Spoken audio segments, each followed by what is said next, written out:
will be good, especially relating to what is currently happening in the country regarding River State. As we gather here today, we are reminded that the pursuit of social change is a continuous journey, one that requires a collective effort, commitment, and perseverance. The theme of this colloquium is timely and relevant as we seek to address the present issue of our time, from inequality and bigotry to social injustice and marginalization. I believe that it is mark of good leadership and governance to be able to leverage the transformative power of diversity, equity, and inclusion for social change. As a leader, I have seen how these values can bring people together, foster a sense of belonging, and unlock the full potential of individuals and communities. And that is why today I think I appointed more women into office than any other president. Because the issue of inclusivity is critical. However, I have also seen how the absence of these values can lead to division, inequality, and social unrest. It is therefore our responsibility as leaders and change makers to promote a culture of diversity and inclusion, one that values and respects the dignity and worth of every human being and protects the interests of all of us. We must not forget that societies that embrace diversity, equity, and inclusion are more innovative, resilient, and harmonious. I know this because I saw how policies that promoted gender equality, youth empowerment, and regional balance during my time as president helped bridge divides and foster national unity. I am glad that the Askes Tomorrow Foundation is committed to this noble cause, and I commend the foundation's effort towards promoting social change and empowerment through its various initiatives. Today's colloquium is a testament to this commitment, and I'm confident that our discussions and deliberations will yield valuable insights and recommendations in this regard. And I did mention that what is happening in the country, everybody talks about River State on television, and some of these are the issues we discuss. We're talking about building a society where no one is oppressed, as reflected in the top paragraph of our national anthem. As a former president and also from the Niger Delta, when the issue of suspending the governor came up, I think people call on me, oh, President Jonathan, oh, President Obasanjo, you should say something. People expected us to say something about what is happening. And of course, people don't even know that traditionally all over the world, former presidents hardly make statements about what the current presidents are doing because of the tension it could create in the country. In most cases, look at America, look at everywhere. So hardly for former presidents to make, sometimes you see and you believe. And of course, what is happening in Nigeria today regarding the situation in River State, it's like an Indian proverb that said that if somebody is sleeping, really sleeping, you can easily wake up that person.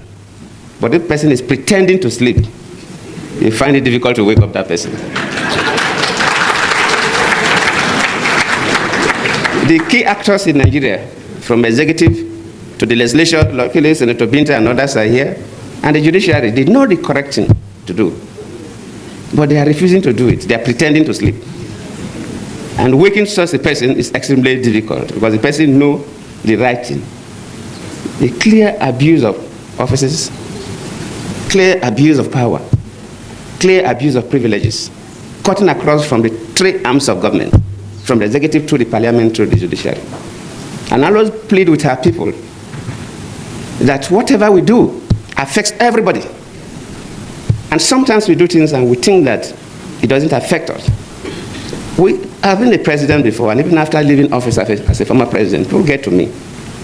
Why is that our passport is not valued that much? Why is that Nigerians are not given the kind of treatment we're supposed to receive at international airports? Sometimes we think it's because of Yahoo boys or 419ers. No, not only them. Yes, they are part of the problem. But whatever happens in the country, decisions that are taken by the executive arm of government, decisions that are taken by the parliament, judicial decisions affect everybody. For example, no businessman can bring his money to invest in a country where the judiciary is compromised, where a government functionary can dictate to judges what judgment they will give. No man brings his money to invest in that economy because we are taking a big risk. So whatever we do affects everybody.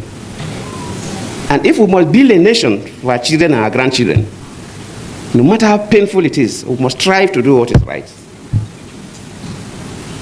It may cost us, but we must endeavor and pay the price to insist on doing what is right. Whether you're holding an executive office as a president, a minister, or a governor, or a special advisor, or executive, whether you're holding an office in the parliament, senate, or rep, whether you're a judicial officer at the high courts or appellate courts, we must strive to do what is right.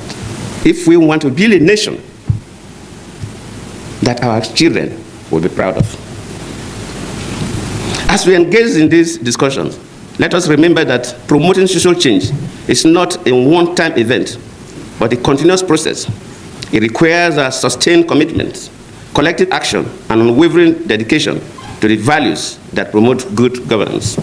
Let us also recognize that social change is a shared responsibility, one that requires the active participation and engagement of all stakeholders, including civil society, the private sector, and governments. In conclusion, I want to again express my gratitude to the Haskell's Satumari Foundation for convening this colloquium, and I appreciate all of you, especially a sister who came all the way from Kenya, as she has been introduced. If you're ticking the boxes for people that are supposed to be here, she fill all the gaps. Thank you for coming. And thank you from what you told me yesterday, said that Nigeria is the first West African country you have visited. So you are welcome.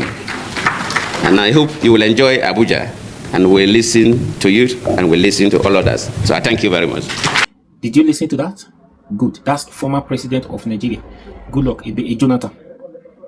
He called Tinubu's behavior, unlawful behavior, clear abuse of power. Clearly abuse of power. That Tinubu is abusing the power of president. That's what they call it. I know a lot of people will be saying that, during your time, what did you do?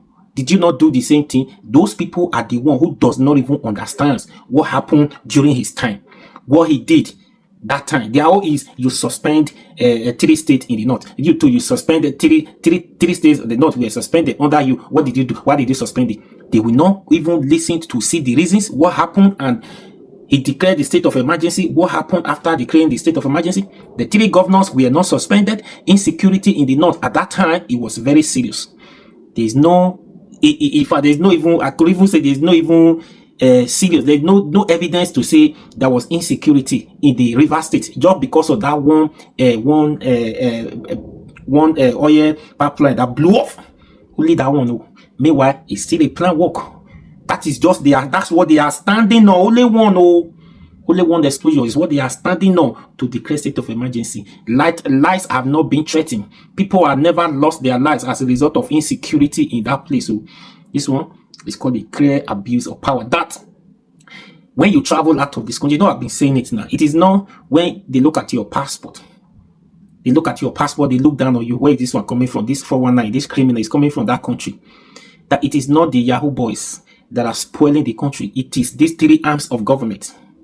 The 3 arms of government, they are the one. So all of them have been compromised. He went further saying, no responsible human being will bring money to invest in the country where the 3 arms of government are being compromised. What are you going to say? What is the assurance that your money is being protected? Now you see where we are going far. Now, look at this. You see, emergency rule. I am not among 42 senators who collected $10,000 from Akpabio Ume. I think this one is a Labour Party senator.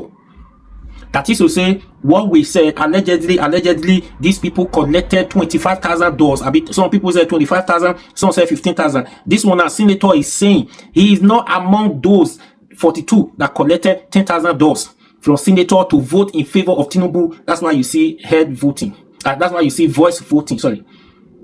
You see, so that is to say, if I said they collected money in favor to vote in favor of Tinubu, it's not allegedly again. Evidence. One senator confirmed now that truly they collected money to vote. What to vote? Collected money to vote against the constitution of country that brought them into power. Can you imagine? Can you imagine? Collected money to vote, and those people are these the people you are expecting to come and work in your constituencies, to come and work in your country. These same people, what is their gain? What is their gain? Disobeying the law, bypassing this law to take over River State. What is it? That is to say, we said Tinubu, Wike, Akpabio knew what they are doing. It is wrong. It is against the law. Then the Attorney General that's supposed to have done the right thing, that should know better, that one back Tinubu up, that it is right to declare the state of emergency. Attorney General. So how would God ever forgive these people? How would God ever forgive? If there's anything like that, would God ever forgive these people? Even you as a human being, you will not even forgive these people, because they have done too much. They have done more evil to this country than good. Is it not better these people just leave us for where Buhari left us? Is it not better? Look, no president. Now what are you expecting to work under this? Akpabio, well done. Baba, now you be like saying now they will replace you with a Ganduji. Baba dollar, dollars. Now Akpabio dollars. Well done. Akpabio dollars. It is clear now. Just small thing just to come. What does it take you to say? If you say Tinubu, this is wrong, it does not affect your seat. It does not affect you as a senator. Tinubu cannot just wake up and remove you if you say no. Everybody will come together. So because all of you now agree to Tinubu to misbehave, now he will get power over you guys. But if you guys are disobeyed with him to say, Oga, Egmont, this is bad, this is not good, we are not going to do this. For once, you guys refuse to stand tall for democracy. For once, collect money every time. Money. Don't spoil our image. They go after working class boys, saying that they be the problem of this country. Meanwhile, these three arms of government, they are the problem of this country. We're going to pile all of them one by one.